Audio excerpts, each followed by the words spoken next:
Bismillahirrahmanirrahim. Assalamualaikum warahmatullahi wabarakatuh. Alhamdulillahirabbil alamin, wassalatu wassalamu ala asrofil anbiya'i wal mursalin wa ala alihi wa ashabihi ajma'in. Amma ba'du.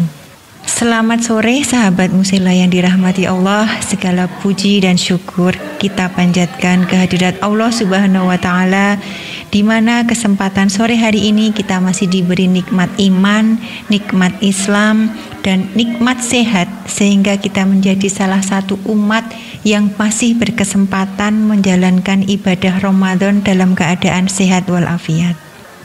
Tak lupa salam kita haturkan ke Nabi besar kita Muhammad Sallallahu Alaihi Wasallam. Semoga kita menjadi salah satu umat yang mendapatkan syafaatnya nanti di yaumul akhir. Amin. Sahabat musela yang dirahmati Allah, kesempatan sore hari ini saya hanya ingin sedikit bercerita tentang kisah Aisyah radhiyallahu anha, salah satu istri Rasulullah yang paling dicintai Rasulullah, pada saat itu mendapatkan fitnah atau difitnah oleh salah satu kaum dari Madinah, yaitu bernama kaum munafikin. Kalau tidak salah itu Abdullah bin Ubay bin Salul. Orang ini mendesas-desuskan cerita atau fitnah tentang ketika pada saat itu rombongan Rasulullah menuju ke Madinah. Kebetulan istri Rasulullah Aisyah ini tertinggal dari rombongan Syafar dan dia berada di rombongan belakang. Sampai akhirnya salah satu pengawal Rasulullah, yaitu Syahwan bin Al-Mu'attal bin As-Sulami, yang kebetulan menjadi ronda pasukan di bagian belakang itu, menemukan tertinggalnya Aisyah. Kemudian beliau, Syahwan ini, menolong Aisyah dengan menunggangkan ke untanya, lalu menuntun unta tersebut hingga mereka dapat menyusul rombongan yang sedang singgah di sebuah tempat bernama Nahzul Zahirah. Nah, dari situlah mulai muncul desas-desus bahwasanya si Abdullah ini berkata kepada hampir seluruh pasukan di situ, mengatakan, "Coba kamu lihat, siapa itu? Dengan siapa itu Aisyah?" Oh, Aisyah itu ternyata dengan Safwan. Kemudian si Abdullah berkata, apa yang dilakukan oleh seorang wanita cantik yang bersuamikan laki-laki tua? Dia berjalan berdua bersama seorang lelaki yang gagah dan tampan. Nah, dari desas-desus ini muncullah berbagai macam rumor tentang Aisyah dan Safwan. Dari kisah ini ternyata, atau di balik kisah ini, Allah ingin menguji sebagaimana keimanan orang-orang Madinah ketika muncul fitnah istri Rasulullah seperti ini. Dari sinilah saya ingin sedikit mengungkapkan bahwasanya orang-orang yang berprasangka baik itu sesungguhnya di kehidupannya pun melakukan hal yang baik. Ini bisa dikisahkan dari atau kita petik dari kisah keluarga Ayub. Ketika si keluarga Ayub itu mendengar cerita tentang Aisyah yang berjalan berdua bersama Safwan tadi, kemudian si Ummu Ayub ini bertanya kepada suaminya, Abu Ayub, "Kalau hal ini terjadi padamu, wahai istriku, apakah akan terjadi hal ini kepadamu?" Kemudian si istri Ayub ini berkata, "Subhanallah, naudzubillahi min dzalik. Tidak pernah terfikir dalam hatiku bahwasanya yang namanya zina itu adalah hal yang sangat tercela, dan itu tidak mungkin terjadi padaku." Kemudian suaminya pun berkata, "Maka itulah yang terjadi pada Aisyah.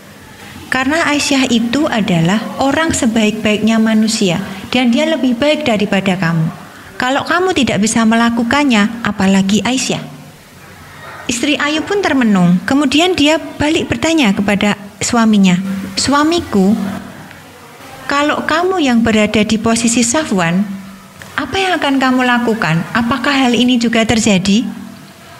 Suaminya berkata, "Subhanallah, mana mungkin aku berkhianat kepada orang yang sangat aku kagumi, orang yang sangat aku cintai, Rasulullah.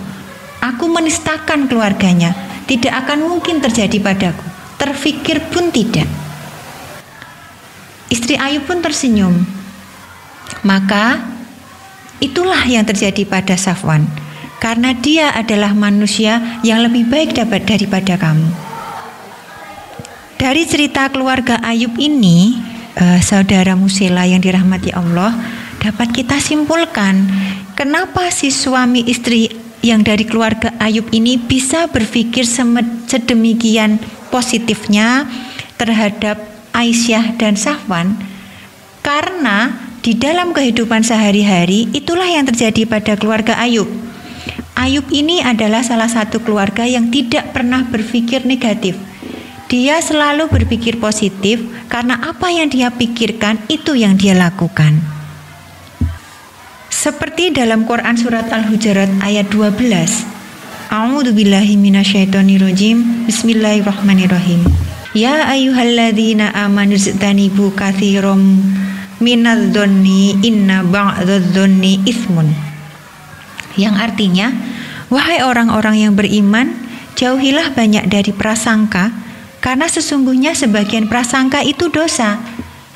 Berprasangka itu sudah sangat diajarkan atau dituliskan dalam Quran surat Al-Hujurat ayat 12 tersebut. Jadi Allah berjanji kepada kita, apabila kamu berprasangka baik kepadaku, maka kebaikan yang akan aku berikan kepadamu. Begitu sebaliknya, apabila kamu berprasangka buruk atas kehidupanmu, maka kejadian buruklah yang akan terjadi padamu. Dari cerita keluarga Ayub, dari cerita fitnah Aisyah itu, maka dapat kita ambil pelajaran saudara-saudara Musela yang dirahmati Allah, bahwasanya yuk dari sekarang, dari Quran surat Al-Hujurat ayat 12 itu, apa yang harus kita lakukan saat ini? Mari kita berpikir positif, berprasangka baik kepada ketetapan Allah. Karena apa yang ada di pikiran kita muncul di mulut kita, maka akan muncul di perbuatan kita. Bersihkan pikiran kita, sucikan hati kita, maka secara otomatis tutur kata kita menjadi santun, menjadi baik, maka akan terjadi pada perilaku kita. Saudara Musela yang dirahmati Allah, demikian saja sedikit sharing atau cerita dari kami tentang apa pentingnya berprasangka baik kepada Allah itu.